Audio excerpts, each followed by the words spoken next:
사도행전 14장 8절에서 18절 말씀입니다. 사도행전 14장 8절에서 18절 말씀입니다.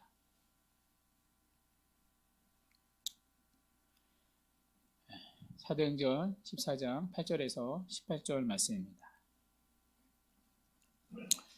여러분 가능한 성경책을 가지고 오시기 바랍니다. 우리가 이제 곧 교회에서 이제 PPT 성경 구절을 띄우지 않으려고 하거든요. 성경책을 가지고 오는 훈련들을 하셔야지 설교를 들을 때도 이제 그 성경으로 또 표시도 하고 또 그러면서 이제 집에 가셔서도 그 말씀을 이제 여러분들이 혼자 보실 수 있으니까 가능한 한 이제 초신자가 아니라면 새신자가 아니라면 성경책들을 다 가지고 오시기 바랍니다. 사도행전 14장 8절에서 18절 찾으신 줄 알고 오늘은 한 절씩 저부터 교독을 하고요. 마지막 18절은 함께 읽도록 하겠습니다. 저부터 8절을 읽을게요. 루스드라에 발을 쓰지 못하는 한 사람이 앉아 있는데 나면서 걷지 못하게 되어 걸어본 적이 없는 자라. 바울이 말하는 것을 듣거늘 바울이 주목하여 구원받을 만한 믿음이 그에게 있는 것을 보고 큰 소리로 이르되 내 발로 바로 일어서라 하니 그 사람이 일어나 걷는지라. 무리가 바울이 한 일을 보고 루가우니아 방언으로 소리질러 이르되 신들이 사람의 형상으로 우리 가운데 내려오셨다 하여 바나바는 제우스라 하고 바울은 그 중에 말하는 자이므로 헤르메스라 하더라. 시외 제우스 신당의 제사장이 소와 화환들을 가지고 대문 앞에 와서 무리와 함께 제시하고자 하니 두 사도 바나바 바울이 듣고 옷을 찢고 무리 가운데 뛰어 들어가서 소리질러 이르되 여러분이여 어찌하여 이러한 일을 하느냐. 우리도 여러분과 같은 성정을 가진 사람이라. 여러분에게 복음을 전하는 것은 이런 헛된 일을 버리고 천지와 바다와 그 가운데 만물을 지으시고 살아계신 하나님께로 돌아오게 함이라. 하나님이 지나간 세대에는 모든 민족으로 자기들의 길들을 가게 방임하셨으나 그러나 자기를 증언하지 아니하신 것이 아니니 곧 여러분에게 하늘로부터 비를 내리시며 결실기를 주시는 선한 일을 하사 음식과 기쁨으로 여러분의 마음에 만족하게 하셨느니라 18절 하고 함께 읽겠습니다. 이렇게 말하여 겨우 무리를 말려 자기들에게 제사를 못하게 하니라. 아멘. 오늘부터는 다시 사도행전을 살펴보겠습니다. 저희가 3주 만에 다시 돌아왔는데요. 3주 전이라 기억이 가물가물하시죠? 괜찮습니다. 오늘 설교를 듣는데 아무런 지장이 없을 겁니다. 앞서 이제 바울의 일행은요, 이고니온에서 쫓겨났습니다. 쫓겨난 그들은 루스드라에 왔습니다. 자, 이 루스드라는요, 이고니온에서 남서쪽으로 약 34km, 그러니까 34km 떨어진 지역입니다. 지도를 한번 보여주시겠어요? 자, 이곳이 이제 루스드라인데요. 수리아 안디옥에서 이제 구브로 섬에 갔다가 버가에 갔다가 비시디아 안디옥 갔다가 이고니온에서 쫓겨나서 이제 루스드라에 온 거죠. 자, 이 루스드라는요, 여러분 그 디모데 아시죠? 디모데 전후서 그 디모데의 고향이기도 합니다. 자, 그런데 이 루스드라는요, 특징이 하나 있습니다. 바로 유대인의 회당이 없다는 것입니다. 지금까지 바울의 선교 방식을 보면요, 한 가지 패턴이 있었죠. 언제나 바울은 유대인의 회당을 먼저 찾아갔습니다. 자, 구브로라는 첫 번째 선교지에서도요, 바울은 제일 먼저 유대인 회당을 찾았습니다. 자, 이어서 비시디아 안디옥에서도요, 바울은 유대인 회당에 가장 먼저 들어갔고요. 자, 그리고 이고니온에서도요, 유대인 회당을 제일 먼저 찾아갔습니다. 자, 그러나 오늘 본문에 보면요, 이 패턴이 깨집니다. 자, 여러분 본문 한 번씩 다 읽고 오셨죠? 자, 오늘 본문에 보시면요, 유대인 회당 이야기가 전혀 나오지 않습니다. 자, 그러니까 이 동네는 어떠한 지역이에요?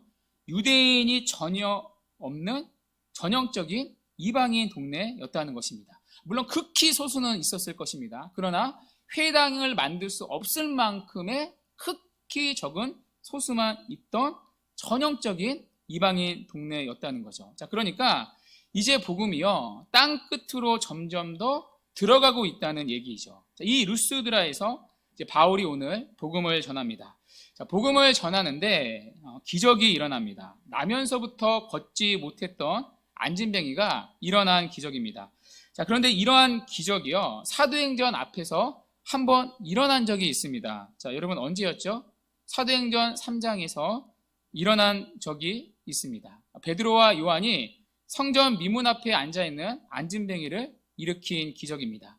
자, 그런데 누가는요, 3장에서 일어났던 기적과 오늘 본문의 기적을요, 동일한 표현으로 묘사하고 있습니다. 그러니까 사도행전 3장의 표현이요, 오늘 본문에 그대로 나옵니다. 자, 3장에 보면 나면서부터 못 걷게 된 이라고 나옵니다. 자, 그런데 오늘 본문 8절에 보면요, 나면서 걷지 못하게 되었다고 말합니다. 그러니까 똑같이 기록하고 있는 거죠. 자, 이어서 3장에 보면 베드로와 요한이 안진뱅이를 주목했다고 나옵니다. 자, 오늘 본문 9절에서도 바울은 안진뱅이를 주목합니다. 자, 이어서 3장에 보면요, 자, 베드로가 안진뱅이를 향해 큰 소리로 일어나 걸으라고 말합니다. 자, 이 표현이 오늘 본문 10절에서도 똑같이 나옵니다.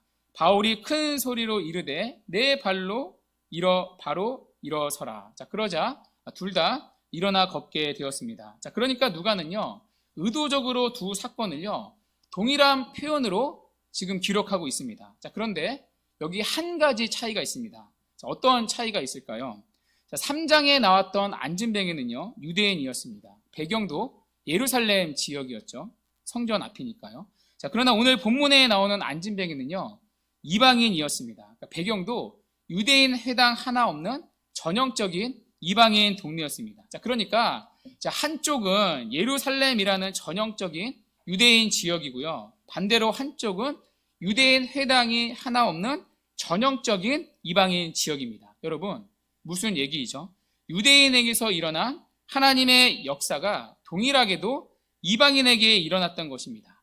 그러니까 유대인 지역만이 아니라 유대인 회당 하나 없는 이방인 지역에도 똑같은 하나님의 나라가 임했다는 것입니다. 그러니까 하나님의 나라가 점점 더 확장되고 있다는 얘기이죠. 사도행전 1장 8절의 말씀대로 복음이 이제는 땅 끝으로 점점 더 들어가고 있다는 가시적인 증거입니다. 자, 이 이야기를요, 누가는 의도적으로 두 사건을 통해 나란히 비슷한 표현으로 우리에게 보여주고 있습니다. 자, 그런데 오늘 이 안진뱅이에 대한 기록에서요, 우리가 주의해야 할 표현이 있습니다. 자, 본문 9절에 있는데요. 자, 9절 한번 보시면 바울은 그에게서 구원받을 믿음이 있는 것을 보았다고 말합니다. 자, 바울이요, 어떻게 받는지는 모릅니다. 그러니까 그 안에 구원받을 믿음이 있었는지 어떻게 바울이 보았는지는 모릅니다. 자, 그런데 어떻게 이 안진뱅이가 구원받을 믿음을 갖게 되었을까요? 자, 앞에 보면 그 답이 있습니다. 자, 9절에 보면 어떻게 시작되죠? 바울이 말하는 것을 듣거늘, 그러니까 말씀을 들었기 때문이죠. 믿음은 들음에서 나며 들음은 그리스도의 말씀으로 말미암느니라. 여러분, 그리스도의 말씀이라는 것은요, 그 말씀이 누구를 가르쳐 주냐면 예수님을 가르쳐 준다는 뜻입니다. 그러니까 예수님을 가르쳐 주는 말씀을 들을 때 믿음이 생겼다는 것입니다. 그러니까 바울의 설교를 들으면서 예수님이 자기를 구원하시는 분이라는 믿음이 생겼던 것입니다. 자, 그리고 이 믿음은요, 스스로 만들어낸 게 아닙니다. 하나님의 전적인 은혜요, 하나님의 전적인 선물입니다. 자, 이것을요, 동일하게 일어났던 앞에 사도행전 3장에서 확인할 수 있습니다. 자, 누가는요, 3장에서 일어나 걷게 된 안진뱅이의 믿음을 이렇게 표현한 적이 있습니다. 혹시 여러분 기억나시나요? 예수로 말미암아 난 믿음이 그를 일으켰느니라. 예수님을 통해 믿음을 갖게 되었다는 것입니다. 자, 그러니까 오늘 안진뱅이의 믿음도 어떻게 생긴 거죠? 예수님이 믿음을 주셨다는 것입니다. 예수님으로 말미암아 난 믿음이 그를 일으켜 세웠던 것입니다. 여러분, 우리가요, 늘 잊으면 안 되는 게 있습니다. 언제나 믿음은 하나님의 은혜요, 하나님의 전적인 선물입니다. 우리 쪽에서, 말씀을 듣는 우리 쪽에서 선택하거나 결단해서 만들어낼 수 있는 그런 성질이 믿음이 아닙니다. 자, 그러면 하나님의 선물인 믿음은 언제 일어나느냐? 하나님의 말씀을 들을 때 일어납니다. 믿음은 들음에서 나며 들음은 그리스도의 말씀이니라. 이것을 우리는요, 안진뱅이가 일어난 기적을 통해 다시 한번 확인할 수 있습니다. 오늘도 우리는요, 하나님의 말씀을 듣습니다. 이 시간 말씀을 듣는 우리의 심령마다 하나님에 대한 믿음이 또다시 일어나는 은혜가 있기를 바랍니다. 다시 본문으로 돌아와 보십시오. 안진뱅이가 일어난 기적이 나타났습니다. 자, 그런데 그 기적을 본 사람들의 반응이 무엇이죠? 바울과 바나바를요, 신이라고 생각을 했습니다. 자, 바나바는 제우스라는 신으로, 또 바울은 헤르메스라는 신으로 생각을 했습니다. 여러분, 제우스는 아시죠? 그리스 로마 신화에 나오는 신인데요. 제우스는 우주의 신이고 또 최고의 신이죠. 자, 바나바를요, 제우스라고 생각을 했습니다. 자, 아마도 바나바가 이제 바울보다는 나이가 있어 보였고 또 체격도 건장하고 위험해 보였기 때문에, 위험이 아니라 위엄입니다. 위엄해 보였기 때문에 제우스라고 부른 것 같습니다. 자, 바울은 헤르메스라고 불렀습니다. 자, 헤르메스도요, 이제 그리스 로마 신화에 나오는 신인데요, 제우스의 대변자로 나왔습니다. 그러니까 바울이 하나님의 말씀을 전했기 때문에 대변자인 헤르메스라고 믿었던 것 같습니다. 자, 이처럼 기적을 본 사람들은요, 제우스가 바나바의 몸으로 또 헤르메스가 바울의 몸으로 이 땅 가운데 왔다고 믿었습니다. 자, 이 소문이요, 삽시간에 퍼진 것 같습니다. 이 당시 제우스 신을 실제로 섬기는 신당의 제사장도 이 소식을 듣게 되었습니다. 자, 이 소식을 듣게 된 제사장이 그동안 자신이 정성껏 섬겼던 신이 내려왔다는 소식에 가만히 있을 수 없었겠죠. 자, 소와 화환을 가지고 신당에서 내려옵니다. 자, 왜 소를 가져왔을까요? 자, 소는요, 신들 중에서 가장 힘이 센 제우스에게 실제로 이 당시에 바쳤던 제물이라고 합니다. 자, 그래서 소를 가지고 와서 바나바 바울 앞에 내려와서 그들에게 제사를 드리려고 했습니다. 여러분, 바울과 바나바가요, 자신들에게 제사를 드리려고 했으니까 얼마나 당황했겠습니까? 자, 그런데요, 자, 이 당시의 배경을 알면 이들의 행동을 이해할 수가 있습니다. 자, 50년 전에요, 이 근처 동네에 기록된 전설이 있었습니다. 자, 어떤 전설이냐면 예전에 제우스와 헤르메스가 그 지역에 사람의 모습으로 온 적이 있었습니다. 자, 그런데 그 지역 사람들이요, 아무도 그들을 영접해 주지 않았습니다. 나중에 이제 밤이 이제 늦어서야 늙은 노부부가 그들을 영접을 했습니다. 나중에 이제 제우스와 헤르메스가 늙은 노부부에게는 보상을 하고 나머지는 홍수로 다 쓸어버렸다라는 전설이 있었습니다. 이 전설을요, 50년 전에 기록을 했고요, 루스드라 사람들이 그걸 알았습니다. 자, 그래서 우리가 그 지방처럼 싹쓸임 당하지 않기 위해서는 신들이 혹시 사람의 형상으로 왔을 때 제대로 대접하자는 두려움이 있었습니다. 그러니까 신들을 제대로 대접하지 않으면 우리들도 똑같이 심판을 받는다는 두려움에 사로잡혀 있었던 사람들이 루스드야 사람들이었습니다. 자, 그런데 바울이요, 갑자기 안진뱅이를 일으키는 기적을 행했습니다. 그걸 보고 딱 생각이 난 거죠. 신이 사람의 형상으로 왔다고 생각을 했습니다. 자, 옛날에 내려왔던 제우스와 헤르메스가 사람의 몸으로 다시 왔다고 믿었습니다. 자, 그래서 이들은요, 제대로 대접하기 위해 바울과 바나바에게 소와 화환을 가지고 제사를 드리려 했습니다. 자, 그때 바나바와 바울이요, 제사를 드리려는 무리들 가운데 뛰어 들어가서 그들을 말립니다. 자, 그런데요, 어떻게 뛰어 들어갔다고 말하죠? 옷을 찢으면서 뛰어 들어갔다고 말합니다. 왜 하필 옷을 찢었을까요? 자, 유대인들은 신성 모독적인 사건을 보면요, 옷을 찢는 버릇이 있었습니다. 그러니까 옷을 찢음으로써 이 일이 얼마나 참담한 일인지를 보여주는 것입니다. 동시에 신성 모독에 대한 강력한 혐오의 표시로 옷을 찢어서 보여줬던 것이었죠. 자, 그만큼 바울과 바나바가 참담한 심정으로 다급하게 이들을 말립니다. 자, 그러면서 바울은요, 우리도 같은 성정을 가진 사람이라고 말합니다. 그러니까 우리는 제우스와 헤르메스가 아니라는 거죠. 우리도 너희와 같은 똑같이 연약한 사람이라고 말합니다. 자, 그러니 우리를 경비하지 말라고 말립니다. 자, 그러면서 바울은요, 그들에게 다시 하나님의 말씀을 전합니다. 자, 그 바울의 설교가 15절부터 나오는데요. 자, 이 바울의 설교는 또 의미가 있습니다. 자, 어떤 면에서 의미가 있냐면요. 자, 여러분, 이 지역은요, 유대인 회당이 하나 없는 지역이라고 했었죠. 그러니까 전형적인 이방인 지역이죠. 자, 그러니까 바울이 하나님을 전혀 모르는 이방인들에게 행한 최초의 설교입니다. 자, 지금까지 바울은요, 이방인 지역에서 복음을 전했습니다. 자, 그러나 가는 곳마다 유대인 회당이 있었습니다. 그러니까 이방인 지역이라 하더라도요, 그러니까 유대인들이 그 가운데 함께 섞여 있었던 지역이었죠. 자, 그러나 오늘 바울의 설교를 듣는 청중들은요, 전부 다 이방인들이었습니다. 그러니까 처음으로 바울은요, 하나님을 전혀 모르는 이방인들에게 설교를 한 것이죠. 자, 그 의미 있는 설교가 오늘 루스드라에서의 바울의 설교입니다. 자, 그런데 이 바울의 설교에서 우리는 참된 신앙이 무엇인지를 알게 됩니다. 그러니까 두 가지로 바울은 참된 신앙을 설명하고 있습니다. 첫 번째, 참된 신앙은 헛된 일을 버리고 창조주 하나님께로 돌아오는 것입니다. 자, 본문 15절에서 바울은 이렇게 설교를 시작을 하는데요. 우리 15절 함께 한번 읽도록 하겠습니다. 시작. 이르되 여러분이여 어찌하여 이러한 일을 하느냐. 우리도 여러분과 같은 성정을 가진 사람이라. 여러분에게 복음을 전하는 것은 이런 헛된 일을 버리고 천지와 바다와 그 가운데 만물을 지으시고 살아계신 하나님께로 돌아오게 함이라. 아멘. 여러분, 바울이 지금까지 복음을 전하고 또 지금도 복음을 전하는 목적이 무엇이라고 말하죠?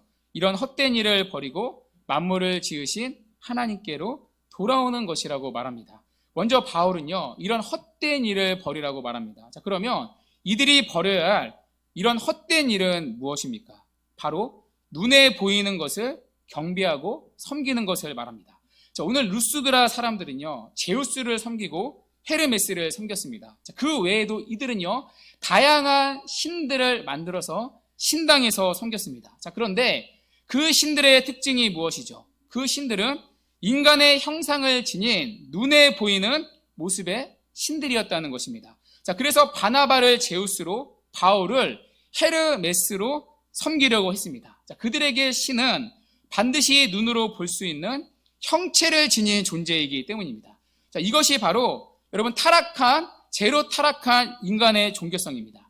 자, 인간의 타락한 종교심은요, 눈에 보이는 것들을 신으로 섬기려는 본성이 있습니다. 그러니까 눈에 보이지 않고 만질 수 없으면요, 불안해합니다. 아무리 신적인 존재라고 해도요, 눈에 보이고요, 만질 수 있어야 합니다. 여러분, 그 예가 구약에도 나오지 않습니까? 하나님의 은혜로 구원을 받은 출애굽한 이스라엘 백성들을 생각해 보십시오. 그들은 광야에서 금으로요, 송아지 형상을 만들었습니다. 그러니까 사람의 눈으로 보이는 금송아지 형상을 두고요, 자신들을 이집트에서 인도해내신 여호와 하나님이라고 제사를 드렸습니다. 자, 이때뿐만이 아니죠. 그들은 가나안 땅에 들어가서도 그렇게 이것 때문에 심판을 받았음에도 불구하고 가나안 땅에 들어가서도 또 똑같이 눈에 보이는 우상들을 섬겼습니다. 여러분 그것이 바알이고 그것이 아세라 아닙니까? 자, 그리고 오늘 본문의 루스드라 사람들을 보십시오. 이들도 역시나 눈에 보이는 것들을 신으로 섬기려 했습니다. 자, 성경에 나오는 사람들뿐만이 아닙니다. 여러분, 우리 주변을 한번 보십시오. 불교도요, 눈에 보이는 형상을 만들어 놓았습니다. 석촌호수 내려가는 길에, 그러니까 길 건너서요, 길 건너서 이렇게 내려가다 보면요, 절이 하나 있습니다. 여러분 아시죠? 그 절 앞에 부처 동상이 세워져 있습니다. 제가 이제 밤에 지나가다 보니까요, 어떤 분이, 여성분이 부처 형상 앞에서 서서 기도를 드리고 있더라고요. 여러분, 불교뿐만이 아니라 다른 모든 종교들이 섬기는 신은요, 눈으로 볼 수 있는 형체를 지닌 신입니다. 심지어 여러분 달마도도 그렇지 않습니까? 자, 그런데 바울은 눈에 보이는 것을 경배하고 섬기는 것이 헛된 일이라고 말합니다. 자, 그래서 바울은 이런 헛된 일을 버리라고 말합니다. 자, 그렇다면 왜 눈에 보이는 것을 숭배하는 게 헛된 일입니까? 자, 눈에 보이는 신은요, 우리를 진정으로 도울 수 없기 때문입니다. 눈에 보이는 형체를 가지고 있다는 것은요, 이미 시간과 공간의 지배를 받고 있다는 것을 의미하기 때문입니다. 사람이 만든 신상 가운데 여러분 보신 적 있으시죠? 교과서에도 제가 본 적이 있는 것 같은데, 양쪽 팔이 많이 붙어 있거나 얼굴에 눈이 많이 붙어 있는 신상을 본 적이 있을 겁니다. 자, 왜 이렇게 여러 개의 팔과 여러 개의 눈을 그 신상에, 눈에 보이는 신상에 붙여 놓았을까요? 이 신상은 이 세상 모든 인간들을 볼 수 있는 눈을 가지고 있다는 의미입니다. 그리고 이 세상의 모든 인간을 도울 수 있는 손과 팔을 지니고 있다는 의미입니다. 자, 그러나 여러분, 60억 인구를 모두 보고 모두 도울 수 있다는 신상이 지닌 손과 눈은요, 고작 10개에도 미치지 못합니다. 인간이 만든 신상에 1000만 개의 팔과 손을 붙인다고 해서 형체를 지닌 신상이요 60억 모두를 주관할 수 있겠습니까? 눈에 보이는 신상에 1억 개의 눈과 손을 붙인다 한들 그 형체를 지닌 신상이 시간과 공간을 초월할 수 있겠습니까? 눈에 보이는 형체를 가진 신상은요 시간과 공간을 초월할 수가 없습니다. 자, 그들은 시간을 초월하지 못하기 때문에 존재하지도 못합니다. 그들은 공간을 초월하지 못하기 때문에 무소부지하지도 못합니다. 어느 곳에서 동시에 있지를 못합니다. 눈에 보이는 신들은요 시간과 공간을 초월하지 못하기 때문에 전능하지도 못합니다. 그들은 시간과 공간에 매여 있는 우리와 다를 바가 없습니다. 자, 그러니 그 신들이 우리에게 무슨 도움이 되겠습니까? 자, 그래서 그런 신들을 섬기는 것을 바울은 헛된 일이라고 말합니다. 자, 그리고 이것은요 꼭 눈에 보이는 신들의 형상만이 아닙니다. 자, 인간은요 눈에 보이는 세상의 것들도 신으로 섬기라고 합니다.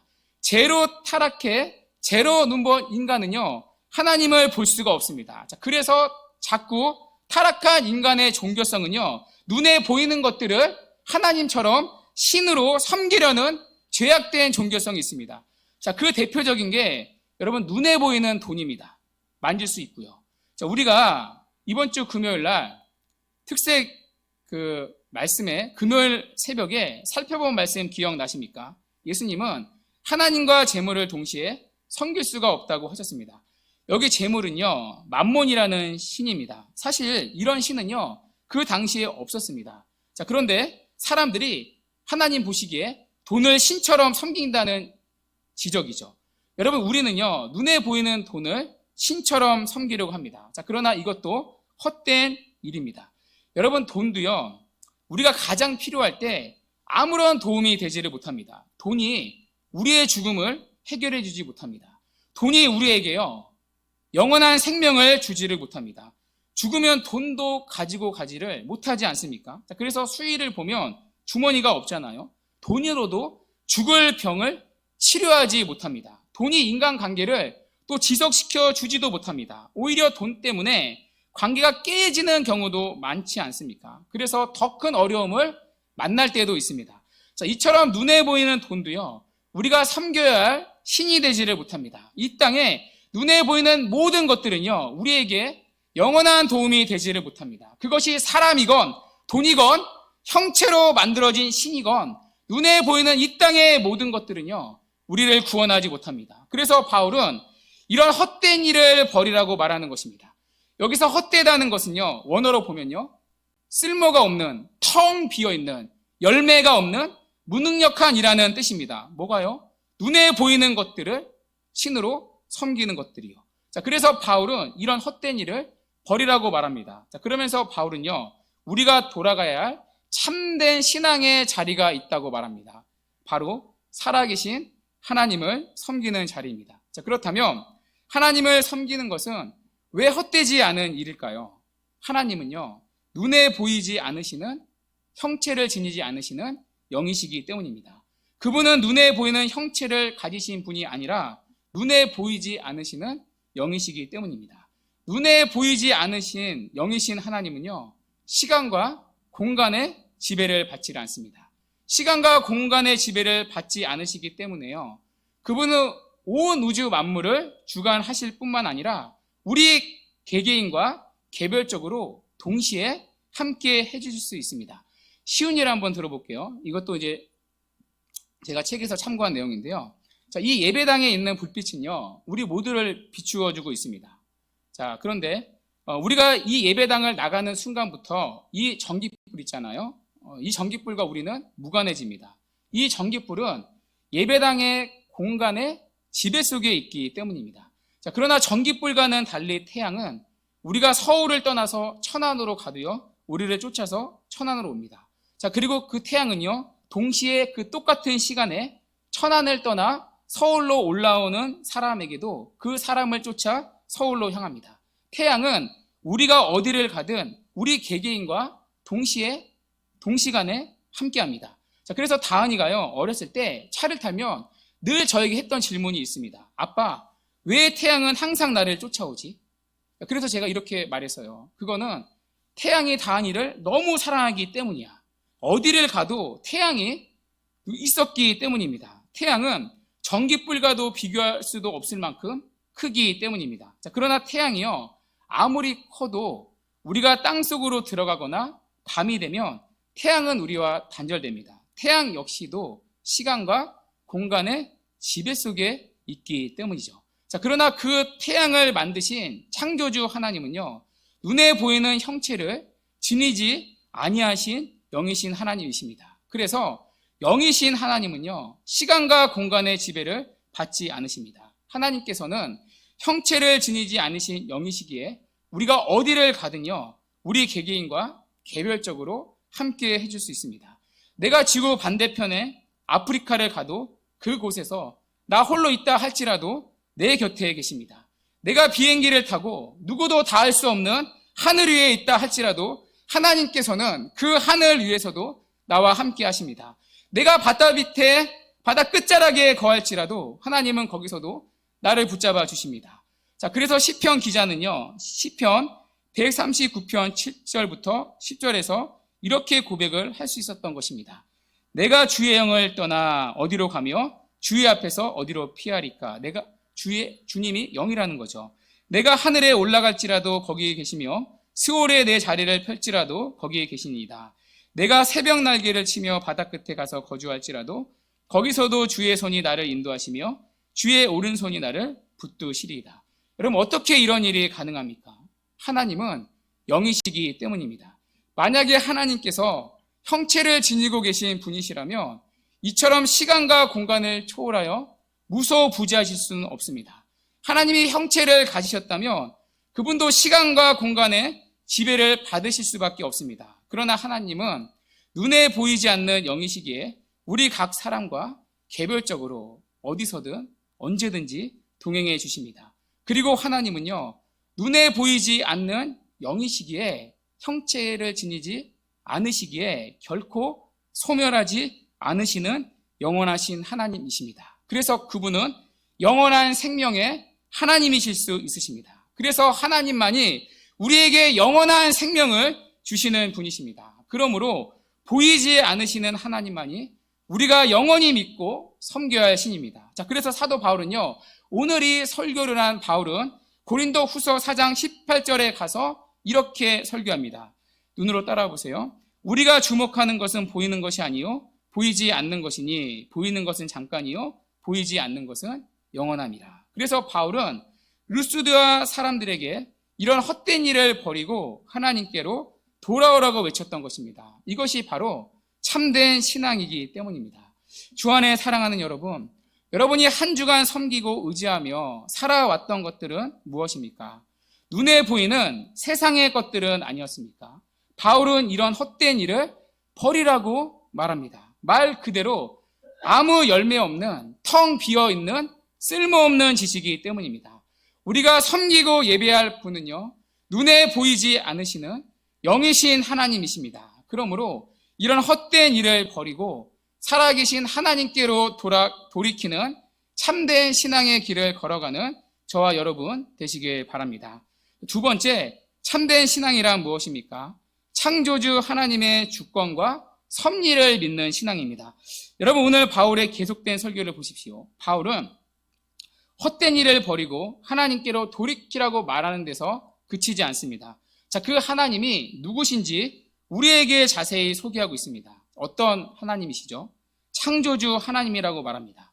자, 15절에 보시면 하나님은 천지와 바다와 그 가운데 만물을 지으신 살아계신 창조주 하나님이라고 말합니다.